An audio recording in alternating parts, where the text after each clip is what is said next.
بسم الله الرحمن الرحیم. السلام علیکم ورحمت الله وبرکاتہ. درنو کتونکو حبیب الله همدردم او تاسو سره نن په خصوصي مختصر پروګرام کې حاضرم. په سلامونو او نیکو هیلو مو هرکله کتونکو څنګه تاسو ته پته را چې الحمدلله زموږ د پښتو ژبه چې دا زموږ پښتو چې دا هغه نن سبا الحمدلله ډېر په عروج کې ده او د هغې یو اړخ چې دی هغه زموږ چې څومره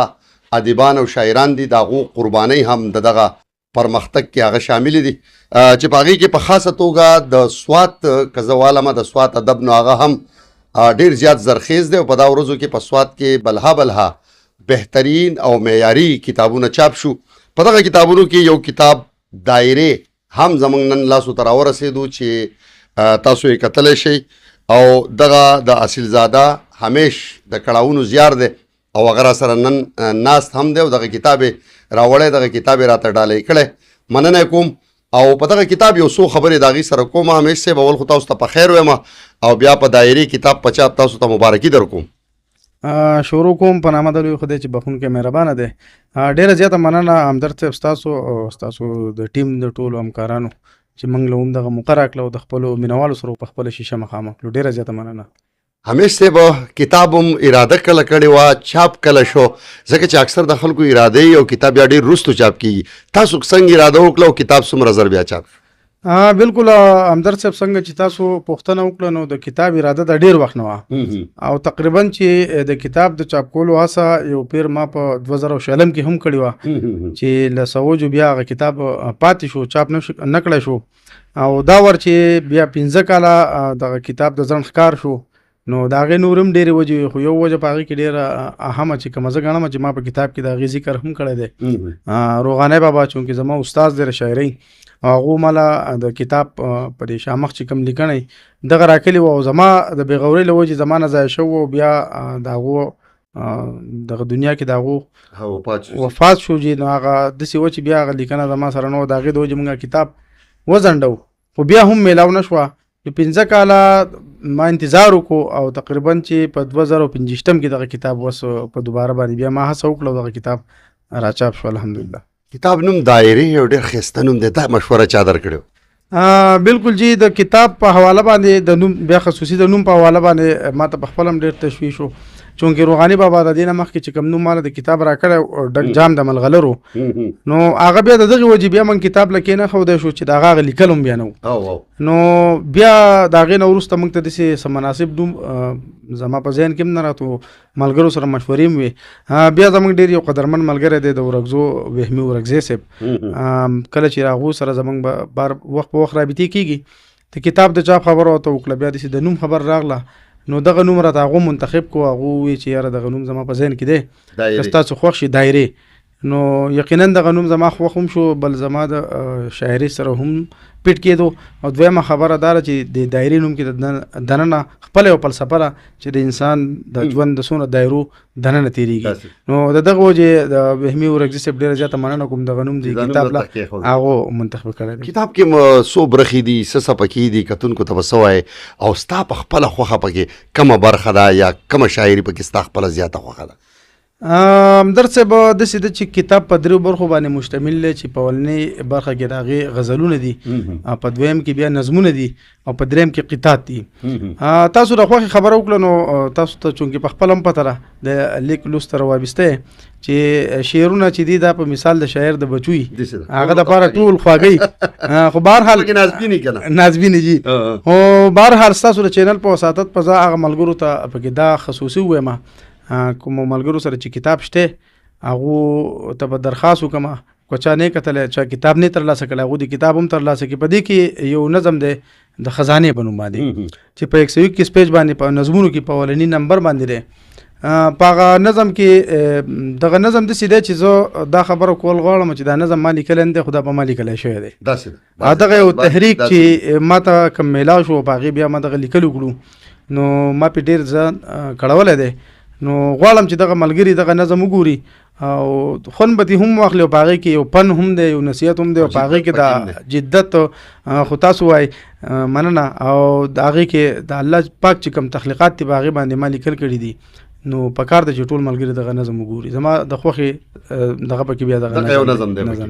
نو کتاب خو ټول ستاسو قیمتي دی خو که لږ راته ووایي چې په دا غریبۍ کې په دغه دومره کمزورۍ کې په دا وخت کې په دې ګرانۍ کې دومره بهترین ټایټل دومره بهترین کاغذ که لږ راته ووایي چې په دې خو بلها خرچه هم شوې ده که نه تاسو د خپلو بچو سره مینه ډېره وه نو د ځان نه هم پرې زیاته خرچه کړې دومره اکثر تاسو مې نه یې لیدلي چې دومره خرچه هم په ځان کړي لکه څومره چې هم په دې کتاب کړې بالکل جی څنګه چې تاسو ووایې انسان فطرت داسې دی چې د ځان زیات په خپلو بچو مین وي که په خپله مطلب دا هر څنګه اغوستي او پخپو کړي خو بچو لپاره چې دی نو مطلب دا دی چې د ښه نه ښه کوشش کوي نو دغه وجه وه چې د کتاب د چاپو دپاره د ګران ملګري سیم الله ګران صاحب ډېر زیاته مننه د هغو د ادارې نه دا کتاب چاپ دی او په ډېر ښه او جاپاني کاغذ کې دغه کتاب چاپ کړلی چې څنګه تاسو ووایي داسې ټول ملګري چې یاره په ډېر ښه کاغذ کې چاپ شوی دی نو کوشش دا و چې پښتو ژبه چونکې موږ شاعران یو او موږ بیا د دې خبرې داویدار هم یو چې پښتو ژبه زموږ مورنۍ ژبه ده نو زما خیال دا و چې مورنۍ ژبې له په پښتو ژبه کې کتاب ورکوم نو چې هغه ولا په یو معیاري کاغذ کې او په هر لحاظ ولا زه یو ښه کتاب ورکم او دغه دعوه کم از کم دغه دعوادار یو نور موږ هغه حق نشو ادا کولی د پښتو خو دغه زمونږ وس دسو چې په خپله کم وسایلو کې د پښتو غېږ له کتاب د پښتو بهترین کتاب او کوشش وکړو چې بهترین کتاب ولرو حبیب صاحب کتاب خو بهترین رالو دغه کتاب چې رونمایي وي یا مخکتنه به وي نو د هغې حوالې سره هم څه سوچ کړی چې کله به وي او ملګرو ته هغې حوالې سره څه میسیج ورکوئ بالکل همدرد صاحب د کتاب به انشاءالله د مخکتنې چې کومه دستوره به موږ را جوړو د هغې دې نه مخکې هم ما دغه خبرې د سوشل میډیا د لارې د ملګرو سره شریکي کړي دي اکثره ملګري پوښتنه کوي نو هغه به موږ داسې تاسو ته پته ده چې دغه خو د شاعر وایي داسې پټ کېدی نه شي هغه به ملګرو سره شریک کوم او زموږ چې کوم تنظیم دی سواد ادبي الوت ته هغې چې کوم موجوده صدر دی امجد علي سورج یا مشران دي حکیم الله بریالی سید الله خادم صاحب زموږ چې کومه میاشتنۍ غونډې په هغې کې به د هغې متعلق موږ فیصلې اخلو ځای به ټاکو وخت به ټاکو د هغې لپاره به مشران ټاکو نو انشاءالله د سوشل میډیا د لارې به بیا موږ دغه خبره مطلب دا خپل ټولو ملګرو ته رسوو چې موږ به د دې د دستوره کله را جوړو او فی الحال موږ له خپل اجلاس نه شوی نو قبل از وخت زه څه نشم ویلی څه به راته وایي چې دا کتاب لا نه چاپ شوی کتاب هم د شاعر څنګه چې تاسو ووایي چې د هغه یو واده وي که نه او دې ته خلک ډېر زیات خوشحاله وي هسې تاسو دې ته په خپله څومره خوشحاله یي چې لا نه و راغلی څه کې محسوسات کیفیات و اوس چې کتاب رالو نو څه کیفیات محسوسات څنګه دي بالکل داسې ده چې کتاب چې چاپ نه نو مطلب هغه نیمګړتیا وه کتاب سره د شاعر هغه شاعرانه ژوند چې دی هغه زما په خیال کمپلیټ شي یو کتاب داسې چې هغه مطلب دا هغه چاپ کی نو په هغې باندې هغه ته تګلار هم میلاو شي مخې ته د ډېرو تجربو نه پکې تېر هم شي کتاب یقینا چې د کتاب تقریبا 20 ورځې شو چې راغلی دی خو اوس هم زما هغه یقین نه راځي چې کتاب چاپ دی خو چې کله یې په لاس کې وینم یې چا ملګري نه ذکر واورم نو پړه کې ډېر ښه خوشحاله شم ډېر ښه محسوسوم چې یاره زه شکر دی چې یو کتاب هم چاپ شو ماشاءالله ډېره مننه زړه خو مو غواړي چې ډېرې ډېرې خبرې وکړو په دغه کتاب کې دی هم شي خو چونکې زموږ دغه ورکوټه پروګرام اصل مقصد هم دغه چې ستاسو د کتاب دغه خوشخبري خلکو ته واورو بیا د مخکتنې قصه وکړو بیا دا هم وایو چې زموږ څومره کتونکي دي هغې ته دغه خواص هم وکړو چې دغه دایرې وګوري د حمید صاحب د ژوند دغه تجربات دغه تاوده ساړه د هغې فکرونه د هغې فلسفې د هغې د ولس دپاره غږ د ژبې دپاره محنت او بیا په دې کې ډېر ډېر څه وي د شاعر په یو کتاب کې نو د دغه مقصد دپاره هم دغه ورکوټه پروګرام را تابع کړی بیا به خلکو ته مخکتنه هم ښایو د هغې هغه لویه دستوره به هم ښایو خو تاسو به څه میسیج ورکوئ زموږ چې څومره شاعران ادیبان دي هغوی ته به هم وایي چې کتابونه چاپ کوي که څنګه بالکل جی زما به دغه میسیج به چې کوم شاعران چې لګیا دي د پښتو ژبې د محنت د کوشش د پرمختګ دپاره نو پکار ده چې هغو پښتو ژبې له یو کتاب خامخا ورکړي د هغې وجه دا ده چې زموږ سره به تعداد سیوا شي زموږ د پښتو ژبې ډېر لوی تاریخ دی تاسو څنګه چې معلومه ده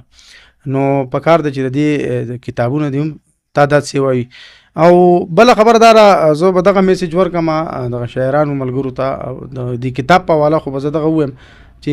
د کتاب اصل ګټه د شاعر دپاره دغه ده چې کتاب څوک ویسي یا واخلي یا ورته په ډالۍ کې میلاو شي خو چې کتاب ولولي د کتاب لوست به زما لپاره ګټئ او مطلب دا ټولو هغه ملګرو ته مې خواست دی چې زما نه کتابونه ترلاسه کړي دي یا بالکل یا هغو د کتابونو دکان نه وړي دي نو کم از کم چې کتاب یو پرې خامخا ولولي او زما هغه کم داخلي کیفیت چې دي هغه محسوس کړي نو دغه به زما لپاره لویه ګټه د کتاب. ډېره مننه کتونکو. پښتانه یو، صوبه مو هم پښتونخوا ده او حکومت دلته ژبه هم زموږ پښتونخوا ده، خو افسوس په دې راشي چې دغه پښتو موږ صرف شاعر ادیب ته پرېښې ده. په حکومتي سطحه پښتو د نصاب برخه نه ده. پښتنو شاعرانو ته هر هغه څه پکار و چې دا کتابونه پښتونخوا حکومت چاپ کولی. په سند کې سندي لازمي ده، که پښتون دی که پنجابی دی چې سندي نه پاس کړي نو هغه میټرک نه پاس کېږي. ولې دلته ډېر زبردست الټه سیستم دی چې پښتانه یو، خو که پښتو مو وویله نه هم څه مسله نه ده، که وویو نه ویله نه هم څه مسله نه ده. نو هم دغه وجه ده چې کله یو ژبه د نصاب نه وغورځېږي نو د هغې معیار هم راغورځېږي. دا ډېره د افسوس خبره ده. پکار خو دا وه چې په پښتونخوا کې څومره شاعران چې هغې خپل ژوند، خپل فکرونه، خپلې تلوسې د پښتو دپاره وقف کړي، خو د هغې کتاب چې چاپ شي د هغه کتاب اهمیت ځکه نه وي چې دغه کتاب چې دی دغه د نصاب ژبه نه ده. پکار ده اول خو د ټولو دغه زموږ د شاعرانو ادیبانو ټولو دغه مطالبه ده چې زموږ ژبه دې د نصاب ژبه وګرځولی شي. او د دې سره سره دی چې څومره د پښتونخوا حکومت دی نو کم از کم د پښتو شعر و ادب د ودې، د بقا، د پرمختګ دپاره د خپل کردار ولوبوي. هم د دې سره خپل قربا حبیب الله هم درته ورکوي اجازت ته ملتیا مو مننه کوم. د لوی الله په امان.